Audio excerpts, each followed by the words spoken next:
Hi everybody, welcome back to my YouTube channel. My name is Lara. I am a booktuber author-tube hybrid here on YouTube. At the end of spring semester in April, I believe, I posted a video detailing the 19 books that I wanted to read during my summer break between semesters. And it's time to do a wrap up on that. I set out to read over 10,000 pages with 19 books, and things did not go quite as planned, but I did read a total of 17 books.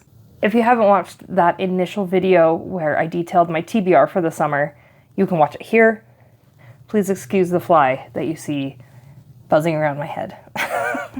Spring semester ended on April 25th. Fall semester started on August 25th. I had 4 months to get through that list. I started off pretty well sticking to the list that I made before completely veering off course. I finished Zen and the Art of Writing by Ray Bradbury. I read it on my Kindle, and I gave it 5 out of 5 stars. Next was Infinity's Embrace by Anna Carvin. That one is on Kindle Unlimited, and I gave that one 4 stars. The first physical book that I finished during my summer break was City of Heavenly Fire by Cassandra Clare. This is a heckin' book. I gave this 5 stars. I read The Happy Writer by Marissa Meyer. I had the pleasure of hearing her give a keynote speech at StoryCon in February here in Salt Lake City. She was awesome. I haven't read any of her fiction works. She's the author of the Lunar Chronicles, which I know are very popular, but I have not read them. I think I have one of them, but I may have given that away. I gave this book 5 out of 5 stars. I left a lot of tabs on it so I can go back and use it as a reference throughout my writing career. I stumbled upon a friend on TikTok whose husband had lost his job, and their sole source of income were her book sales. So I read Fate's Dangerous Fortune by Nicola Victory. I gave that book 5 out of 5 stars. It is available on Kindle Unlimited. Back to Anna Carvin, I read Brilliant Starlight, and I gave that book 4 stars. It is available on Kindle Unlimited. The 7th book that I read during my summer break was Bewitching Rago by Victoria Aveline. I gave that book 5 out of 5 stars. It was excellent. It is available on Kindle Unlimited. It is part of a series, and all of those books are worth looking into. One of my friends, Nikki Robb, I guess we're friends. She followed me back on TikTok, so that makes us friends, right? She released her 4th and final installment in her Wanderers series. The book was called The Undying, and it was excellent. I gave it 5 out of 5 stars. It is available on Kindle Unlimited. About this point, I had started brainstorming an idea for a novel myself as a sci-fi alien romance.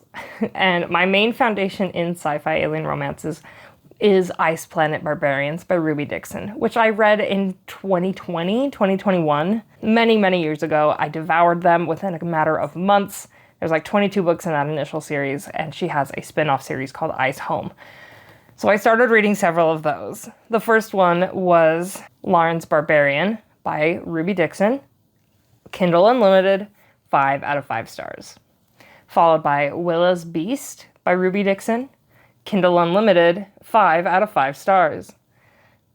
Gail's Family was a short little novella within that series, available on Kindle Unlimited, and I gave that 5 out of 5 stars. Angie's Gladiator by Ruby Dixon, on Kindle Unlimited, I gave that 5 out of 5 stars. Back to a physical book, and one that was on my list. I finished The Bane Chronicles by Cassandra Clare. I've read this book before. I've loved this book before, and it was wonderful to go back and to fall more deeply in love with Magnus Bane. I gave this book 5 out of 5 stars. I think about this point in the summer is when we got that slightly cryptid,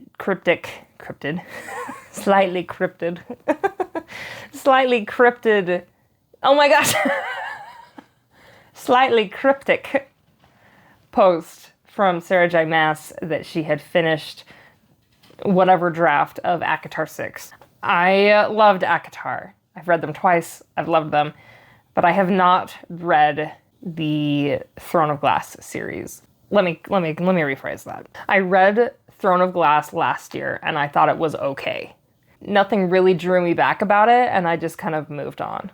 I have the 8-in-1 bundle on my Kindle, knowing that all of her series are kind of interconnected, or having heard the rumor of such. I figured it was time for me to get back into that series so that I don't feel left out when ACOTAR 6 comes out. I read Crown of Midnight on my Kindle, not on Kindle Unlimited, just on my Kindle, and I gave it 5 out of 5 stars. I got to go on a book date to Barnes & Noble with my husband, and I picked up one I've been waiting for because I wanted to buy it from a physical bookstore and not on Amazon so the author could get more of the profits. I read Everything is Tuberculosis by John Green.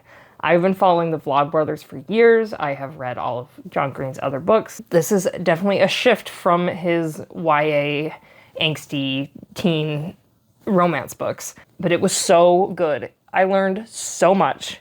This is something that I think everyone should read. The way that tuberculosis has shaped humanity and human geography back in the day, and still today. But before, I was really involved in the makeup world. Hearing how tuberculosis shaped beauty trends and beauty standards was kind of shocking for me. Sharp contour for sunken cheeks, rosy cheeks, redness, bright eyes, big eyes. It was so interesting that such a deadly and horrific disease has shaped beauty standards for centuries. Very interesting book. Definitely recommend picking this one up. He's such an excellent writer. I really, really enjoyed this one. And then the last book that I finished before fall semester started was The Assassin's Blade by Sarah J. Maas. I read that on my Kindle, and I gave it 5 out of 5 stars. So I did not hit my goal of 19 books read during summer break, but during the month of July, I participated in the Rough Draft Challenge with the Heart Breathings community, and I wrote 25,000 words during the month of July. 25,000 words roughly equates to half a novel. So I'm going to count that. If you missed I did a vlog series for that. You can definitely check those out. I am 4 weeks into my final semester of college, finally. I'm taking 3 online classes that feature a decent pile of books, both fiction and nonfiction. So those will be being added to the total here. I will update at the end of September the books that I read during September. We'll get back to our regularly scheduled monthly wrap-ups. Those assigned books will be taking up most of my time until I graduate on December 12th. Coming up here just a couple months and then I'm done. What I will do after that, I don't know. I'll probably still keep working with the doctors I work with, trying to grow this channel, writing, reading, and then getting back into hobbies that have been placed to the side, like drawing and reading the things that I want to read and makeup and all of that. It'll be good, but for now I just gotta buckle down and finish the semester strong. Thank you so much for watching this video. If you haven't subscribed to my channel, I'd love if you would. It helps the channel grow and gets me even closer to my dream of being able to do this full time. I will see you guys in the next one.